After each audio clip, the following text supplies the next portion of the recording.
Okay, I think we can start na while waiting for the others. Good evening po. Mute ko lang. Okay, I think we can start our prayer meeting while waiting for the others. So again, good evening po sa inyo lahat. Welcome to Light of the Mountain Church of the Nazarene. This Wednesday night prayer meeting, January 28, 2026. At patapos na po ang first month of the year. Napakabilis lang nga po talaga ng flow ng panahon. Lalo na ngayon, parang ang bilis, parang nagpa-fast forward masyado.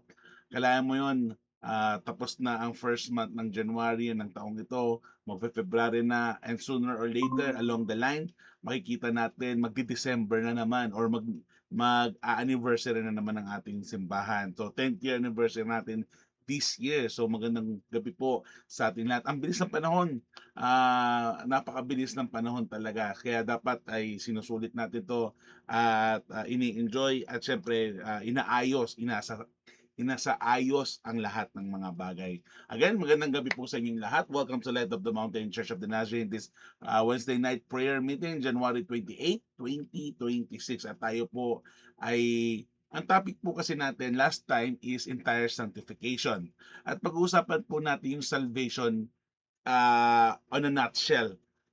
Last meeting po kasi is sinabi sa meeting natin or annual planning session is ang prayer meeting is gawing prayer meeting kasi po ang prayer meeting po natin ay ginagawa ko pong prayer meeting plus Bible study. But dahil po nag-meeting tayo at nagkaroon po ng sa meeting na yon ay hiwalay ang Bible study, hiwalay ang prayer meeting. So magfo-focus lang po tayo most likely sa panalangin. But kailangan ko pa rin po bigyan ng mga devotion or ng message kahit papano as we pray. So last time we have talked about entire sanctification and today or tonight we'll be talking about salvation. So again, good evening po sa lahat, and tonight as we gather here sa Google Meet na to, we're not just here to talk about salvation but to pray for it or to pray into it, to thank God for it, and to enjoy it, and to examine our heart and to intercede for those who have not yet received it or hindi pa nila nakikilala ang Panginoon. So let us quiet our hearts before the Lord, and as we open our prayer meeting in prayer, let's pray. In the name of the Father, of the Son, of the Holy Spirit, Lord God, we come before you with a humble heart. Thank you for your grace that goes before us. Draw us to you, draw us closer to you, Lord Jesus, and invite us into salvation. As we reflect tonight, open our minds to your truth and soften our hearts, our callous heart, to your spirit. Let this be a time not only of understanding, but of surrender and prayer. In Jesus' name we pray. Amen, amen, and amen. Again, magandang gabi Amen. po sa inyong lahat at maraming salamat po sa inyong mga panahon. So again, ang pag-uusapan po natin is salvation, at ang key verse po natin na pagbubulay-bulayan sa gabing ito is makikita po sa Ephesians chapter 2 verse 8 to 9. At ang sabi po nga dito is, "For by grace you have been saved through faith, and this is not from yourselves. It is the gift of God, not by works, so that no one can boast about." This is by grace of the Lord, ang salvation na ito. So, salvation, it's God's initiative. It is not human achievement. Kahit anong gawin mo, ano yung pa sa mundong ito, hindi mo po ma-achieve ang salvation because it is a free gift from the Lord. And God initiate salvation. So before we sought Him, bago natin siyang hanapin, halukayin, siya mismo na una na tayo ay hanapin. He sought us first. This is what we call in the kung theological word nga natin is prevenient grace. Pag-uusapan din natin yon na next lesson. Now, salvation begins, mga kapatid, with God's love reaching us where we are. Ibig sabihin po nun ay ang Panginoon ang lumapit sa atin. Kaya nga kung mapapansin nyo sa John 3:16, "For God so loved the world that He gave His only begotten Son, that who shall ever believe in Him shall not perish but have everlasting life." Ibig sabihin siya po yung lumapit sa atin. Kaya nga from sa kay God naging bata siya, naging sanggol, pinanganak sa mundong ito, nabuhay 30 years, tapos 3 years nagministry hanggang sa napako sa cross, namatay, pero after 3 days nabuhay muli. So, imagine mo yung pag-ibig ng Panginoon na talagang pinuntahan pa niya tayo. So, but salvation is not only forgiveness. Alalahanin natin that salvation hindi lang po ito ay kapatawaran sa kasalanan. It is new life in Christ. The old has gone and the new has come. When we accept Jesus Christ as our personal Lord and Savior, hindi po ibig sabihin nun mawawala na lahat ng problema natin. Actually, dadami. Pero mas matibay tayo dahil ang pundasyon na natin hindi yung ating kakayanan, kundi ang pundasyon natin ay ang ating Panginoong Hesus. So, as salvation is hindi siya kapatawaran sa kasalanan, hindi lang siya. It is not only forgiveness from sin, it is new life in Christ, which is the old has gone and the new has come, panibagong buhay. Tinatawag natin o second life or new life through faith. We are justified through faith by the blood of Christ, by what Jesus did on the cross on Calvary, but on the third day he rose again. Yung ginawa ng Panginoon, kaya tayo nagkaroon na-justify tayo, nagkaroon tayo ng kapatawaran, nagkaroon tayo ng salvation because of what Jesus did on the cross. As He sought us first, and when we accept this free gift of God, itong tinatawag nating grace, nagkaroon tayo ngayon ng opportunity to have a relationship, and as we have a relationship and deepen our relationship, magkakaroon tayo ngayon ng salvation because we personally give to God our lives, our life, our hopes, our dreams, our finances, lahat, everything that we offer it to the Lord. Sacrifice ang tinatawag natin doon, pero it is all worth it. Mahirap, yes, but it is always worth it. So, through faith, we are justified, made right with God. Kasi, tayo kalaban tayo ng Panginoon dahil sa kasalanan. Imagine mo yung isang anak na nagre-rebelde. Pero dahil magulang mo, mahal ka pa rin, di ba?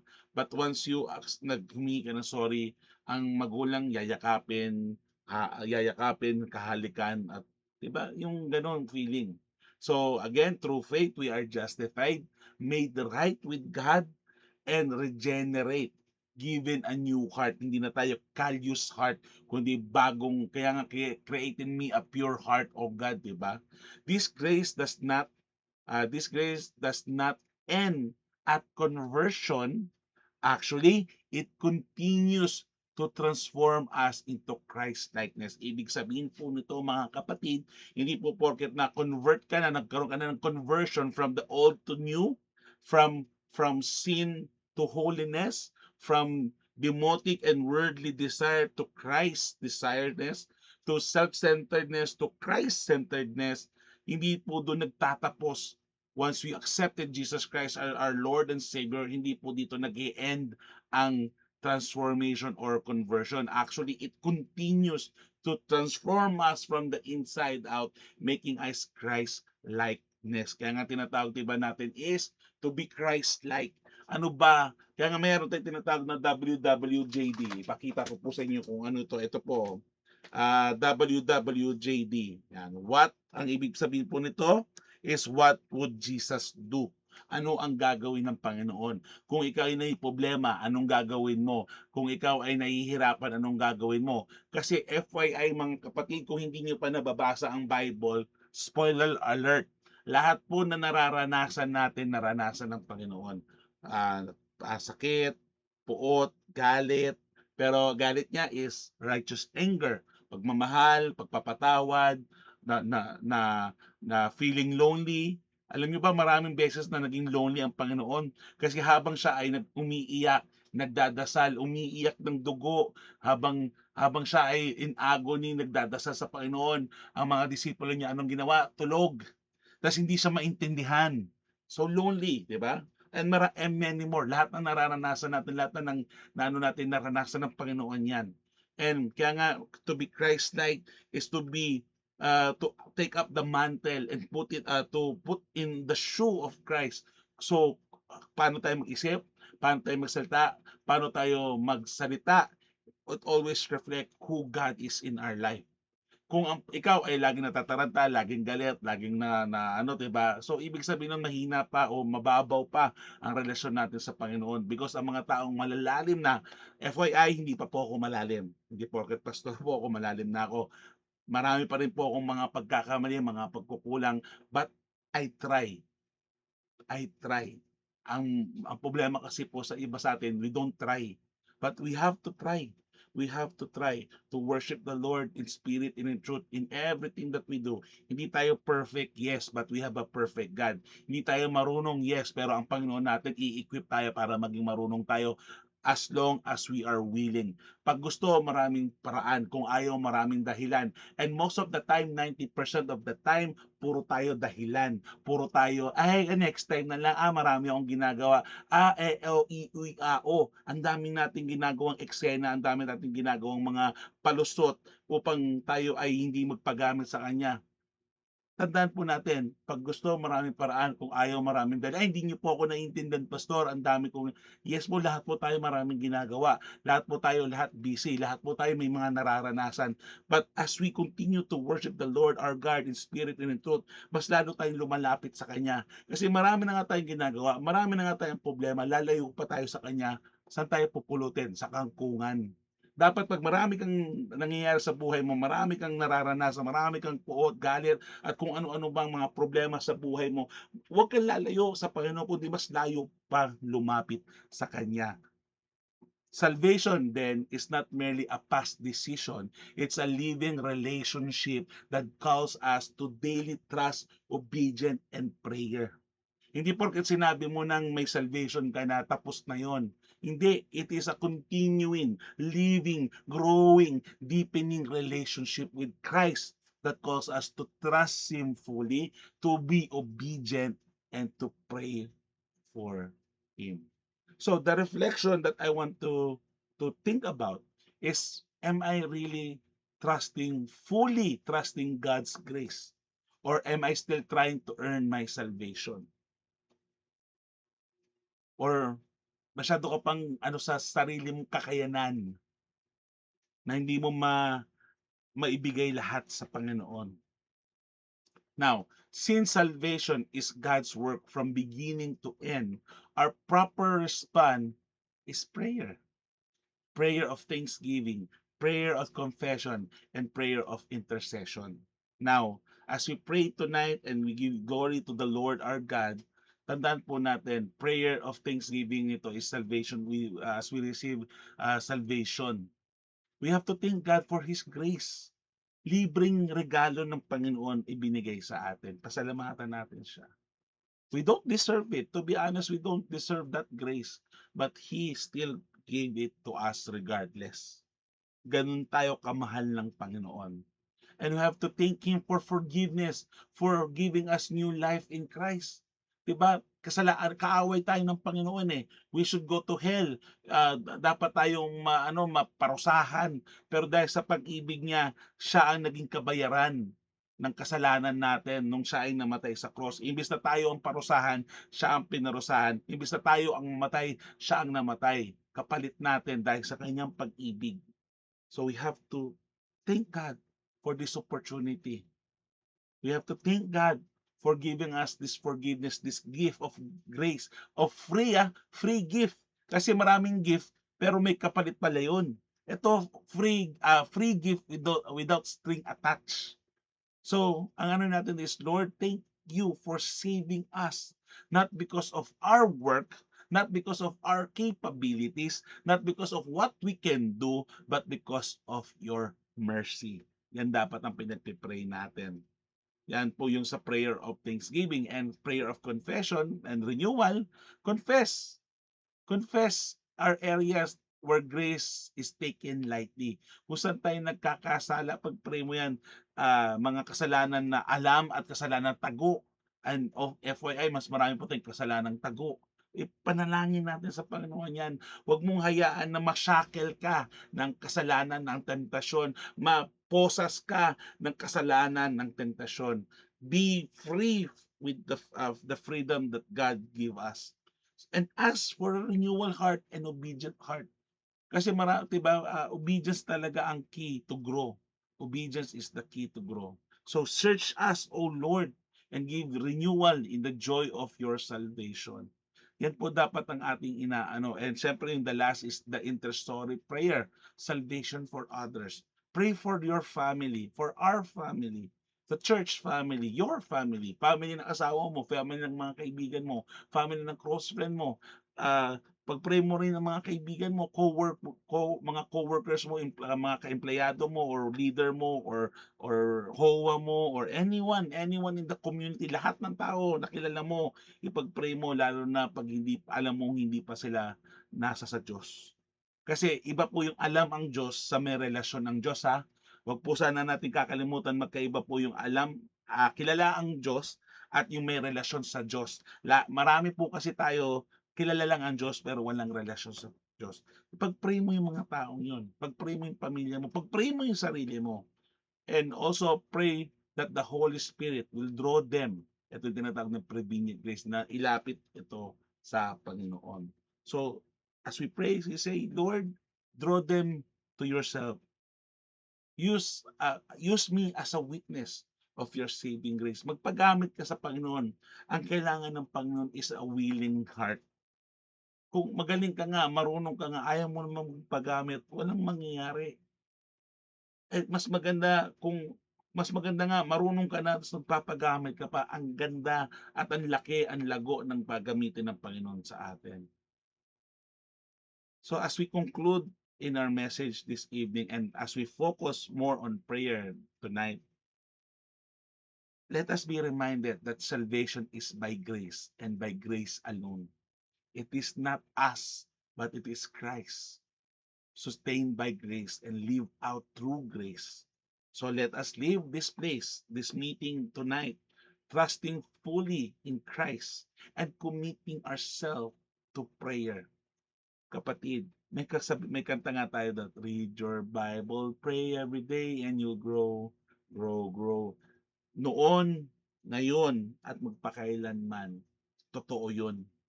Hindi tayo mag-grow as Christian, wag na natin sabihin Christian, hindi tayo mag-grow as disciple of Christ if we cannot read the Bible and pray every day.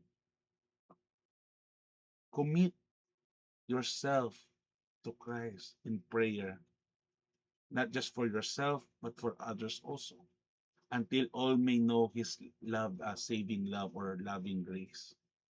Kapatid, ang laki ng ating responsibilidad sa mga nakakaalam na tayo ay manalangin sa ibang tao, lalo sa mga nangangailangan. Ang prayer po natin is not just for us and not for just our family.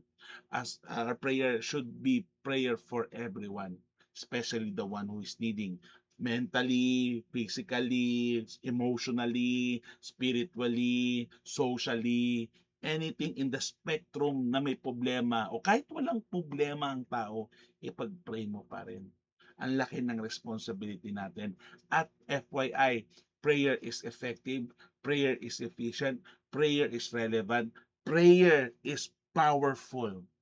And kapatid, kung di mo pa alam, prayer works. Prayer works. Let us close ourselves in prayer, then focus tayo sa mga panalangin tonight. In the name of the Father, of the Son, of the Holy Spirit. Gracious God, we thank you for the gift of salvation through Jesus Christ. Lord, help us to live as people who are saved, transformed, and sent. Strengthen our faith, O Lord, and deepen our prayer life, and use us to lead others to you. Lord, we commit everything to you, trusting not in ourselves, but in your unfailing grace. In Jesus' name we pray. Amen, amen, and amen. At dyan po nagtatapos ang maliit na mensahe sa gabing ito. Tayo po ay mananalangin ngayon sa mga panahong ito. Sino ba dapat natin ipanalangin? Siyempre, panalangin natin yung mga maliliit, yung mga mahihirap, yung mga ah, may sakit, at yung mga naliligaw. So tayo po'y manalangin sa gabing ito. Mamaya po natin pagpe-pray yung yung prayer request natin. So again, shinif po natin na prayer focus tayo ngayon sa prayer meeting. Yung Bible study po is sasabihin ko kung kailan, baka Friday or Saturday or kung kailan po. But mamaya po natin pagpe-pray yung mga prayer request nyo. So, Mami, can I ask you to pray for the weak, for the sick, for the lost, and for the people na maliliit, yung mga bata? Okay lang po ba? Okay. So ang pipipray po natin sa panong ito is yung mga mahihina, yung mga may sakit, yung mga bata, yung mga naliligaw. Okay po? Okay, let us pray. Panginoon, maraming salamat po sa opportunity na binigay niyo sa amin na makapag-pray together because you have said that when two or more are gathered in your name, you are in our midst. Naniwala kami, Panginoon, na tutulungan mo po kami. Kay Lord, we lift up to you yung may mga masakit kasi uso po ngayon ang cough and cold. Tulungan mo, Lord, na makarecover ang bawat isa sa amin sa sakit na ramdaman. Ilayo mo po, Panginoon, at saka tulungan mo na ang gamot na iinumin namin ay magpapagaling po sa amin. Kaya Lord, tulungan mo po kami. At saka yung may mga sakit, Panginoon, tulungan mo rin sila na makarecover, fast recovery, lalo na si Brother Ed, na may naramdamang hindi maganda, Lord. I-bless mo po siya, Panginoon. We lift up to you, Brother Ed, Si in Ryle prayer, din. Lord. Lord, si Ryle na may sakit din, Lord, i-bless mo rin siya, Panginoon. Tulungan mo sila na makarecover at saka yung gamot na iniinom nila, Lord, ay magbigay lunas sa kanila. Kaya, Lord, please, tulungan mo po kami. Huwag mo po kami pababayaan. At saka yung ibang nanghihina, Lord, sa kanilang spiritual, walang ganang magsimba, walang ganang pumunta sa church. Lord, please help them. Guide them, Lord. Touch their heart na sana manumbalik sa kanila ang init, manumbalik sa kanila ang first love nila sa inyo, Lord. Ang pagsiserve sa inyo, Panginoon. Kaya, Lord God, tulungan mo po sila na makarecover. Wala po kaming magagawa, Lord, kung hindi mo kami tutulungan. Because wala po kaming kakayahan, Lord. Ikaw lang po ang aming pag-asa. We lift up to you everything, Lord. Kaya, please, tulungan mo po kami. Huwag mo po kami pababayaan. At saka yung ang amin ding mga plans sa buhay. Bawat isa may mga plano, Lord. Tulungan mo rin sila, Lord, na ma-accomplish ito na sana isama kanila sa plans. Lahat ng plans na gagawin namin, ikaw po ang nangunguna, Lord. Tulungan mo kami magiging dependent sa inyo, Panginoon. Kasi minsan, Lord, inaasa namin sa talent, sa ating ranking, at saka mga activities, intelligent. Kaya, Panginoon, tulungan mo kaming magdepende sa inyo, Lord, whatever status we have. Kaya, Lord God, please hear our prayers. Maraming salamat po. In Jesus' name we pray. Amen and amen. Tayo po ngayon ay manalangin para sa mga leaders natin or with people with authority and in their government. May I request Papa Francis to pray for this prayer for people with authority, leaders, and in the government. Pa, okay lang kayo po mag-pray dito? Ano, Miggy? Ulit. Please pray for people with authority, mga leaders, and especially our government po. Okay. Dali Okay. Okay, let's pray. Our Heavenly Father, Lord, once again, thank you again for this evening. Thank you again, Father God, for the opportunity na binigyan mo pong muli kami ng pagkakataon na makapag-prayer meeting kagaya sa gabing ito. Lord, sa gabing ito muli pinagpe-pray po namin ang aming bansang Pilipinas, especially yung mga leader ng aming bansa, Panginoon. Lord, we pray, Panginoon, na sana bigyan mo po sila ng wisdom, ng katapangan, ng courage, Panginoon, na mapamunuan ng maganda ang aming bansang Pilipinas, Panginoon. Tulungan mo po kami, Panginoon. Wala pong magagawa kami kung wala ka sa aming buhay. We acknowledge you as our Lord, our Savior, the Creator of heaven and earth, Creator of mankind, Creator of the universe, and our Creator. Panginoon, pagpalain mo po ang bansang Pilipinas, ang aming economy, Panginoon. Tulungan mo po kami. Yung mga namumuno po sa amin, bigyan mo po sila ng katatagan, ng wisdom, Panginoon, so that they will know kung ano pong ang gagawin nila sa kanilang pamumuno, Panginoon. Lord, muli, kayo na pong bahala sa amin, Panginoon. Into thy hands we commit everything to you. Our family, our plan, our country, our economy, Panginoon. Na sana po, bless mo po ito, Panginoon. Lahat ng ito ay pinapaalam po namin sa iyo sapagat ikaw ang nagmay-ari sa amin. Ikaw ang may authority ng lahat, Panginoon. At lahat ng mga pangyayari sa mundong ito, ay ikaw lahat ang may kalooban. Father God, muli into thy hands, we commit everything to you. Because all these things we ask and pray. In Jesus' name we pray. Amen. Amen. Hallelujah. Maraming salamat pa. Mama Mercy, pwede po ikaw po mag-pray para sa mga teachers, sa mga doctors, sa pastors and priests, sa mga nagtuturo. Okay lang po ba? Okay. Manalangin po tayo. Dakilang Diyos na makapangyarihan sa lahat, Ama, lumalapit kami sa iyong banal na paanan sa oras na ito, Panginoon. Nalalapit namin, Panginoon, ang mga teachers, ang mga doktor, Panginoon, lahat ng may sakit na mapagaling po nila, Panginoon, yung may mga sakit sa ngayon, Panginoon, mga mahal namin sa buhay, mga kapatiran, Panginoon, pagalingin niyo po sila, Panginoon, gamitin niyo po, Panginoon, ang mga doktor, Panginoon, para sa kagalingan ng sa Panginoon na may sakit. Ganon din sa mga teachers, Panginoon, bigyan niyo po sila ng mahabang pasensya sa mga estudyante nila, Panginoon, nang sa ganon, hindi po sila magkaroon ng ano sa buhay, Panginoon. Tulungan niyo po ang mga bata na kanilang tinuturuan, Panginoon, na magkaroon sila ng tamang katalinuhan, Panginoon, at ganon din, Panginoon, sa wisdom. Bigyan niyo din ang mga teachers ng wisdom, Panginoon, lalong-lalo na po ang mga pastors namin, Panginoon, mga namumuno sa church, Panginoon, tulungan niyo po sila, bigyan niyo po sila ng encouragement, Panginoon, sa pagtuturo ng iyong salita, Panginoon, na bagamat sa marami pong members na matitigas po ang ulo, Panginoon, na hindi po sumusunod, bigyan niyo po, Panginoon, ang aming mga leaders sa church, lalo ang aming pastor, Panginoon, pastor, lahat, Panginoon, na bigyan mo sila ng wisdom din, Panginoon, katalinuhan, kung paano po nila mapangunahan ang kanilang church, ang mga members, Panginoon. Lord, kayo na po ang bahala sa kanila, Panginoon.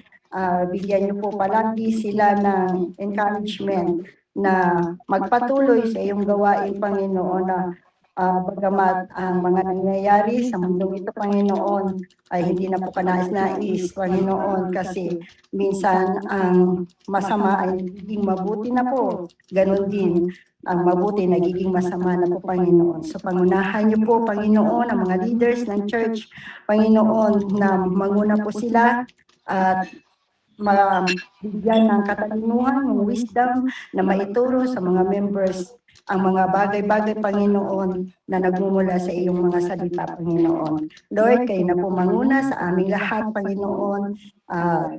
Kayo po ang magbigay, Panginoon, ng katapangan din sa kanila, Panginoon, nang sa ganon, magkaroon pa rin ng patuloy na paglilingkod sa iyo, Panginoon. Ganon din sa lahat ng mga members sa church, Panginoon. Lord, into thy hands we commit everything to you tonight, Panginoon. All this we ask, in Jesus' name we pray. Amen. Amen. Amen. Maraming salamat, Ma. May I ask Ate Christine to pray for this one, for our friends, for our family, and close people sa atin. Okay.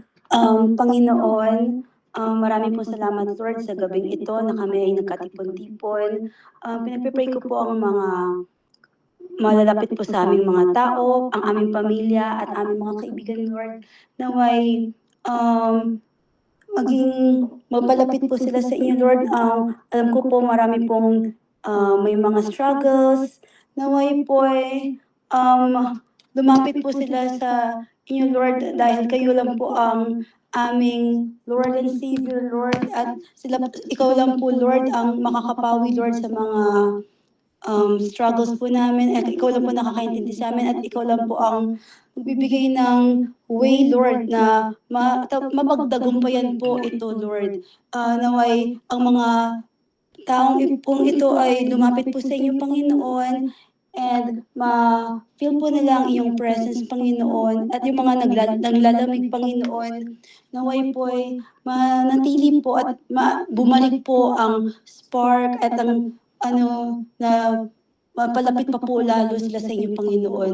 Alam ko po, Lord, na marami pong may mga sakit ngayon sa aming pamilya.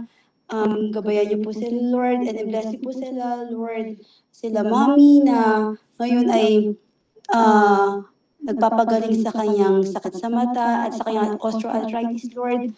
Naway, bless niyo po siya. Ganon din po si Mickey, Lord, na may sciatica, Panginoon, at iba pa pong mga sakit. And ang iba pa pong may mga lagnat po ngayon. Si Ma'am Emma po na may sakit sa office po namin.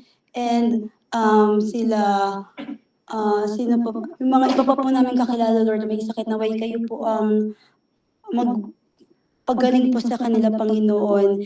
And Lord, pinagpipray po namin po ang aming mga kaibigan na lumalayo po sa inyo, Panginoon. Ikaw po ang aming sandigan, Lord. And Lord, pinabaubaya po namin lahat sa iyo. In Jesus' name we pray. Amen. Panginoong Hesus, maraming salamat din sa kabutihan mo, Lord. Pinagpipray po rin namin ang aming mga sarili, Panginoong Hesus, na bigyan nyo kami ng kalakasan, ng strength, ng courage na gagaling sa inyo. Minsan, Lord, talagang over-fatigue na kami, overwork. At Lord, minsan nanghihina kami. But Lord, please give us the encouragement that we need, the courage that we need, and the strength that we need to fight the good fight of faith. Lord Jesus, gabayin niyo po ang bawat isa sa amin, lalo sa aming mga kanya-kanyang mga pinagdadaanan. Lord, hindi po namin alam lahat na pinagdadaanan ng bawat isa. Lord, pero alam ko po meron kami mga pinagdadaanan.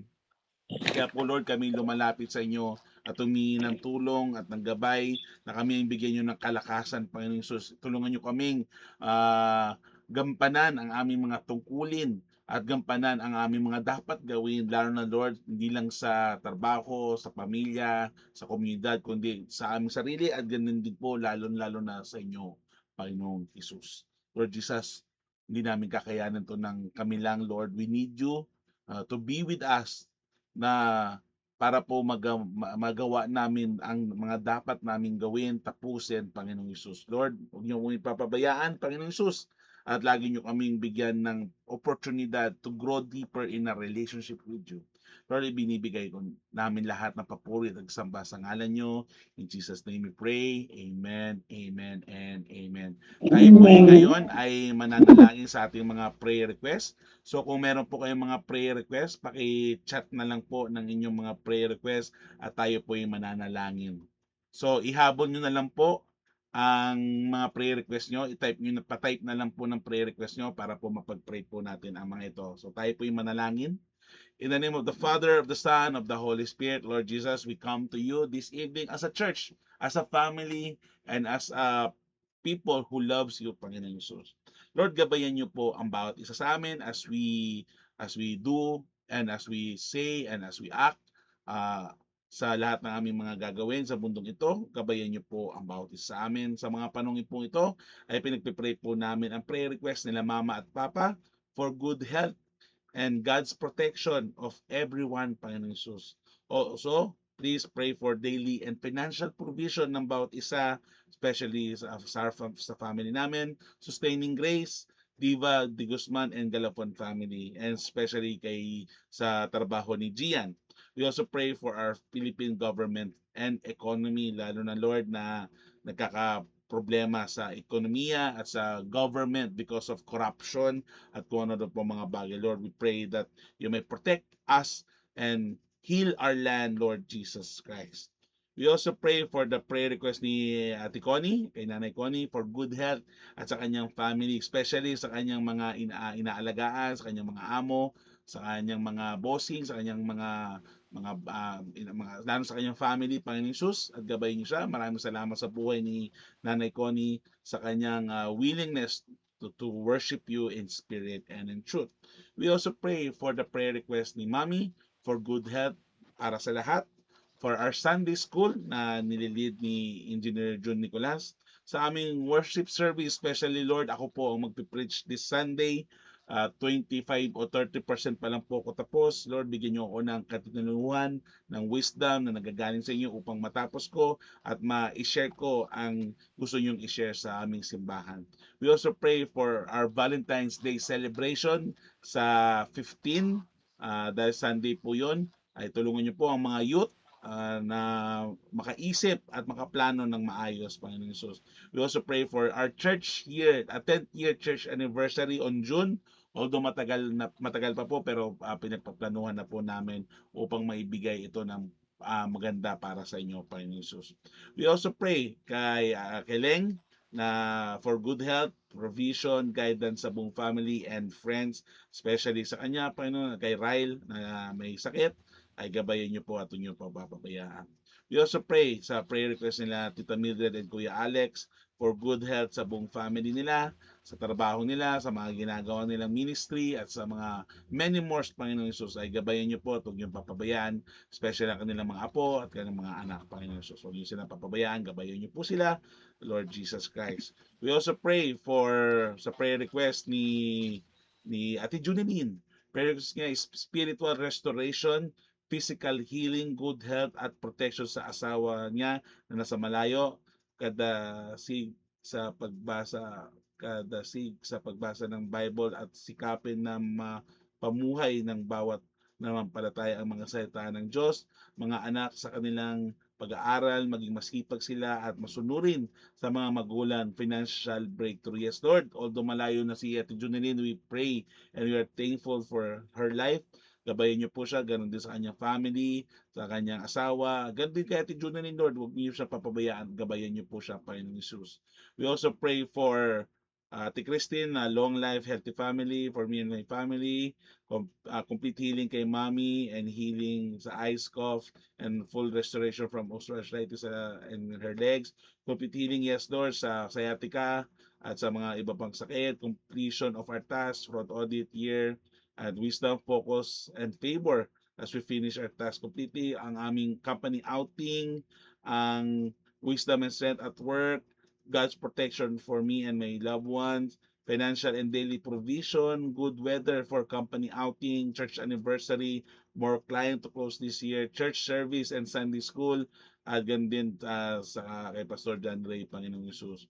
We also pray kay Kuya Alex din po ay kalakasan and good health po. We also pray for Faye, for good health, daily provision, healing sa lahat na may sakit, long life, at ganun din sa aming dalawa bilang mag-asawa, sa aming anak, kay Andre, kay Aubrey, sa kanilang pag-aaral, sa kanilang paglaki, Panginoong Jesus. Ganun din po, we are praying din kay Ate Moratina, ganun din sa kanyang family, kay Elaine at sa kanyang mga anak sa kanyang pagtatrabaho at sa kanyang mga ginagawa, Panginoong Jesus. We pray for healing and deliverance for our family. We also pray for God's protection, wisdom, strength, provision in all areas of our lives, and especially good health sa lahat, and God's patience to be with us all. Lord, bigyan niyo, huwag niyo po papabayaan ang pamilyang ito, gabayan niyo po sila, especially kay Elaine, gabayan niyo po siya, protektahan niyo po siya, at iparamdam niyo po ang inyong pagmamahal sa kanya. Gabayan niyo po ang pamilyang ito, cover them, Lord, with your most holy and precious blood.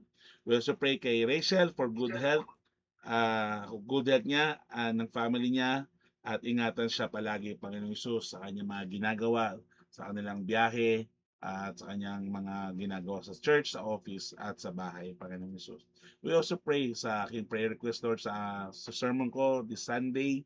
I also pray for my health, I also pray for our church, Light of the Mountain Church of the Nazarene, sa NYI, sa mga adults, sa mga seniors, sa mga kids, sa mga ministry namin, sa leaders namin, sa mga tao, sa mga guests, sa mga members, sa lahat, Panginoon Jesus, we pray na maging kaaya-aya itong simbahang ito sa inyong harapan. Tulungan niyo po kami to grow deeper, to be wiser, to be more loving, more forgiving, more honest, more down to earth, na maging simbahan kaming kaaya-aya sa inyong harapan, Panginoong Yesus. Huwag niyo po papabayaan sa lahat na aming ginagawa sa government namin, sa work namin, sa ministries namin, sa community namin, sa sarili naming bahay, sa pamumuhay namin. Tulungan niyo kami, Panginoong Yesus, sa lahat ng aming iisipin, sa lahat ng aming gagawin, at sa amin lahat na sasabihin ay maging kaaya-aya ito palagi sa inyong Ama.